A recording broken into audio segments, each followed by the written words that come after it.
I'd been staring at the same spreadsheet for 3 hours when my phone buzzed with a text from my sister. "Stop being a hermit and come visit the farm. Fresh air might cure whatever's wrong with you." She wasn't wrong. 6 months ago, I'd moved to the city for what I thought was my dream job in marketing, and all I had to show for it was a studio apartment that smelled like takeout and an anxiety disorder I couldn't quite name. The fluorescent lights at work made my head pound, and I couldn't remember the last time I'd seen actual stars. So that's how I ended up driving 4 hours north to spend 2 weeks at my sister's farm in early September, watching the cornfields blur past my window and wondering if I'd made a terrible mistake with my entire life. The farm was exactly as I remembered from childhood visits, all weathered wood and endless sky. Sarah met me in the driveway, her hands covered in dirt from the garden. "You look like hell," she said, pulling me into a hug anyway. "Good thing we've got 2 weeks to fix that." I was carrying my bags to the guest room when I first saw him through the window. He was in the far field, shirtless in the late afternoon sun, repairing a section of fence. Even from a distance, I could see the way his muscles moved as he worked, the easy confidence of someone completely comfortable in his own skin. His hair was dark and messy, and there was something about the way he moved that made me forget to breathe for a second. "That's Eli," Sarah said, appearing behind me. "Been working here about 8 months. Best farmhand we've ever had. Keeps to himself mostly, but he's good people." I tried to sound casual. "He lived nearby?" "Has a cabin about a mile into the woods on the north edge of the property. Fixed it up himself. I think he likes the solitude." She gave me a look I couldn't quite read. "Dinner's at 6. You should probably unpack and shower. You smell like highway rest, stop coffee, and regret." That first dinner was quiet. Eli came in through the back door right at 6, his hair damp from a shower, wearing a flannel shirt with the sleeves rolled up. He nodded at me, shook my hand with a grip that was firm but gentle, and said, "Nice to meet you, Owen." His voice was deeper than I expected, with a slight rasp that did something strange to my chest. We ate Sarah's pot roast while she caught me up on farm gossip, names of people I barely remembered from summers past. Eli didn't say much, but I caught him watching me a few times with these pale green eyes that seemed to see right through whatever facade I was trying to maintain. When our eyes met, he didn't look away quickly like most people do. He held my gaze for a beat longer than necessary, and I felt heat crawl up my neck. After dinner, he thanked Sarah and disappeared back into the evening. I helped with dishes, trying not to ask questions about him, failing miserably. "He's single," Sarah said, not looking at me. "In case you were wondering." I wasn't wondering. "Sure." She handed me a plate to dry. "He's also gay, also in case you weren't wondering." I nearly dropped the plate. "Sarah." "What? I'm just providing information. You've been staring out that window like a sad puppy since you got here." She bumped my shoulder with hers. "Would it be the worst thing in the world to have a little fun while you're here? You're supposed to be relaxing, remember?" But I wasn't looking for fun. I was looking for something I couldn't name, something I'd lost somewhere between college and career, and the slow realization that I'd built a life that didn't actually fit me. The next morning, I woke to roosters and sunlight streaming through curtains I'd forgotten to close. The clock said 5:30. I groaned and tried to go back to sleep, but my body apparently had other ideas. So I pulled on jeans and a t-shirt and wandered downstairs to find coffee. Eli was at the kitchen table eating toast and reading a book with a worn cover. He looked up when I entered, and something that might have been a smile tugged at the corner of his mouth. "Morning," he said. "Coffee's fresh." "You're up early," I said, pouring myself a cup and immediately burning my tongue on it. "Farm hours. Your body adjusts." He closed his book, and I caught the title. Poetry, Wendell Berry. Sarah's still sleeping. She doesn't usually get up until 6. We sat in comfortable silence for a moment. I studied him over the rim of my mug. Up close, I could see he had a small scar through his left eyebrow and freckles across his nose. He was maybe a few years older than me, early 30s perhaps, with the kind of weathered handsomeness that comes from actual work instead of a gym membership. "What brings you out here?" he asked, his eyes on his coffee. "Existential crisis," I said, surprising myself with the honesty. "Turns out the life I thought I wanted is slowly killing me. So I'm hiding at my sister's farm and trying to figure out what's next. He nodded like this made perfect sense. I came here for similar reasons, different details, same feeling. Yeah? Corporate law. Made partner at 30. Had a nice apartment, nice car, nice boyfriend, who turned out to be sleeping with half of Boston. He said it matter-of-factly, like he was reading a grocery list. Woke up one day and realized I couldn't remember the last time I'd felt anything real. So I left, all of it. And now you're here. And now I'm here. He stood, rinsed his mug in the sink. It's not perfect, but it's honest. The work means something. The quiet means something. He paused at the door, looked back at me. If you want, I could use help with the fence repair today. Might be better than sitting around thinking too hard. I found myself nodding. Yeah. Okay. His smile was small but genuine. Meet me at the barn in 20 minutes. Wear clothes you don't mind ruining. Working with Eli was nothing like I expected. He was patient, showing me how to dig post holes and stretch wire without talking down to me. When I inevitably messed up, he'd just quietly fix it and show me the right way. We worked mostly in silence, but it wasn't awkward. It was the kind of silence that feels full instead of empty. Around noon, we stopped for water, sitting in the shade of an old oak tree.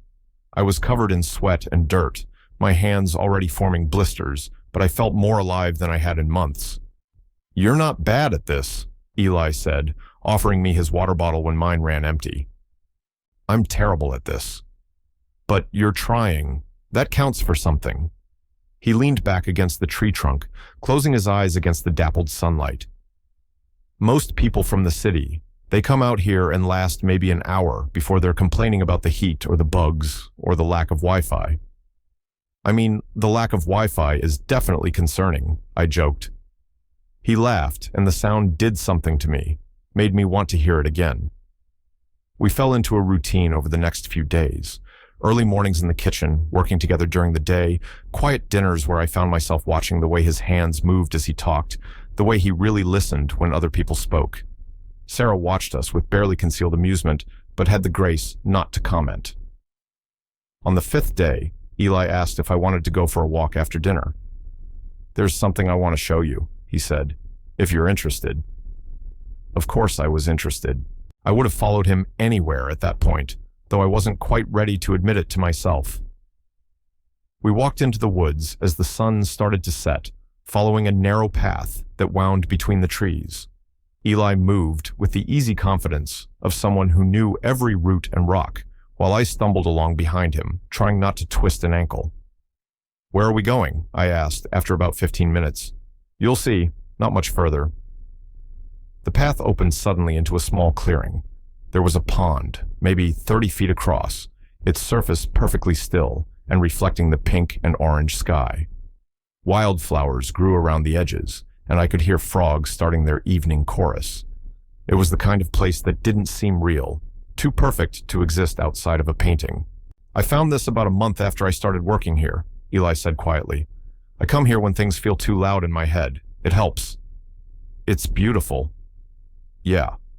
He was watching me instead of the pond. I've never shown anyone else. Sarah doesn't even know about it. The weight of that statement settled between us. I turned to look at him, and he was closer than I expected, close enough that I could see gold flecks in his green eyes. Why me? I asked. I don't know. His voice was barely above a whisper. I just wanted to. We stood there as the light faded, not quite touching, the air between us electric with possibility. I wanted to kiss him so badly it hurt, but I was afraid of ruining whatever this was, afraid of wanting something I couldn't have, afraid of my own heart. We should head back, Eli said finally. Gets dark fast out here. He pulled a small notebook from his pocket and quickly sketched a simple map, marking the path from the house to the pond. In case you want to come back, he said, handing it to me, on your own. That night, I lay in bed staring at the ceiling, the map on my nightstand, my heart doing complicated things in my chest. I'd come here to escape, to figure out my life, and instead I was developing feelings for a man who lived in a cabin in the woods and read poetry and had shown me his secret place. The next morning, Eli wasn't at breakfast. Sarah said he'd taken the truck into town for supplies. I tried not to feel disappointed and failed spectacularly. You know, Sarah said, refilling my coffee, Eli's been here 8 months, and I've never seen him bring anyone to the farm. Never heard him mention friends. He works, he reads, he disappears into the woods. That's his whole life. What's your point? My point is that he talks to you, actually talks, and he smiles more. And yesterday he spent 20 minutes trying to decide which shirt to wear to dinner. She sat down across from me. I'm not saying you have to do anything about it. I'm just saying maybe you're not the only one who came here looking for something. I spent the day helping Sarah in the garden, my mind elsewhere. Every truck that passed on the road made me look up, hoping. It was pathetic and I knew it, but I couldn't seem to help myself. Eli got back around 4, and I hated how much lighter I felt just seeing him. He caught my eye across the yard and smiled, and I was gone. Absolutely gone. After dinner, I made a decision. I grabbed a flashlight and the map and headed into the woods. The path was harder to follow in the dark, but I managed, and 20 minutes later, I was standing at the edge of the pond. Eli was already there, sitting on a flat rock near the water's edge. I had a feeling you might come, he said without turning around. I sat down next to him, our shoulders almost touching. The map was pretty detailed. I'm thorough. We sat in silence, listening to the night sounds. I could feel the warmth of him next to me, smell the soap he used, clean and simple. Can I tell you something? I said finally. Anything. I'm terrified of all of this, of the way I feel when I'm around you, of wanting something that might not be real or might not last. I've spent so long building walls and playing it safe, and you make me want to tear them all down, and that's terrifying. Eli turned to look at me, his face serious in the moonlight. You think I'm not terrified? Owen, I've spent 8 months convincing myself I was fine alone, that I didn't need connection or companionship or any of the things that hurt me before. And then you showed up, all lost and honest and beautiful, and suddenly I'm drawing maps and finding excuses to be near you and feeling things I swore I wouldn't feel again. Beautiful. My voice cracked on the word, devastatingly. He reached out, his fingers gentle on my jaw. I know this is complicated. I know you're figuring out your life and I'm figuring out mine. But I can't stop thinking about you, about this, about what it might be like to take the risk. I closed the distance between us, pressing my lips to his. He made a small sound of surprise before kissing me back, his hand sliding into my hair. It was soft and desperate and perfect, tasting like possibility and courage, and coming home to a place I'd never been. When we finally pulled apart, both breathing hard, he rested his forehead against mine. So what now? I whispered. Now we figure it out. Together, one day at a time. He kissed me again, softer this time. No pressure, no expectations. Just this. We stayed at the pond for hours, talking and kissing and planning nothing at all. He told me about his childhood in Vermont, about the father who never understood him, and the mother who tried. I told him about the career I'd chased because I thought I was supposed to, about the emptiness I'd been trying to fill with work and success and things that didn't matter. What if I stayed, I said, as we finally started walking back. Not forever, necessarily, but longer than 2 weeks. I could help around the farm, figure out what's next. Eli stopped walking, turned to face me. You'd do that? I think I need to. The city will still be there if I want it. But this you, it feels important.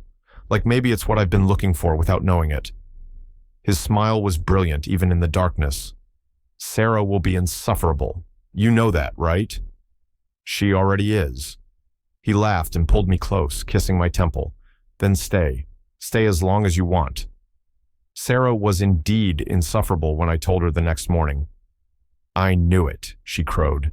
The moment you saw him through that window, I knew it. You had the same look Mom used to get when she talked about Dad. It's not like that, I protested weakly. It's exactly like that. She hugged me tight. I'm happy for you, both of you. You deserve good things, little brother. The weeks that followed were the best of my life. I learned the rhythms of the farm, the satisfaction of physical work, the peace that comes from living with intention. Eli and I took things slow, stealing kisses in the barn, holding hands on evening walks, learning each other's histories and hopes and fears. He showed me how to read the sky for weather, how to fix a tractor engine, how to find silence in myself instead of running from it. I showed him that not everyone leaves, that vulnerability can be strength, that love doesn't have to hurt. 1 month became 2. I called my boss and quit my job, packed up my apartment remotely, and had everything shipped to the farm. It should have felt reckless, but it felt right. 3 months in, on a cold November evening, Eli and I sat by the pond, wrapped in blankets, watching our breath cloud in the air. "I'm in love with you," he said simply. "I thought you should know." My heart felt too big for my chest. "I'm in love with you too. Have been for a while now." "Good." He pulled me closer. Because I was thinking, that cabin of mine is pretty small, but it could fit 2 people, if one of those people was interested. "Are you asking me to move in with you?" "I'm asking if you want to build a life with me. Here, it won't be easy. It won't be what you planned, but it'll be real. It'll be ours." I kissed him, tasting certainty and future and home. Yes, absolutely yes. We moved my things into the cabin the next week. It was small and drafty and perfect, filled with Eli's books and the life we were building together. We got a dog, a mutt from the shelter, that Eli named Wendell after his favorite poet. We planted a garden in the spring and talked about the future in careful, hopeful terms. My sister officiated our wedding in the clearing by the pond 2 years later, wildflowers in our lapels, our closest friends watching as we promised each other everything that mattered. Sometimes I think about the person I was when I first arrived here, lost and anxious, and searching for something I couldn't name. I found it in the quiet strength of a man who drew me a map to his favorite place and trusted me with his solitude.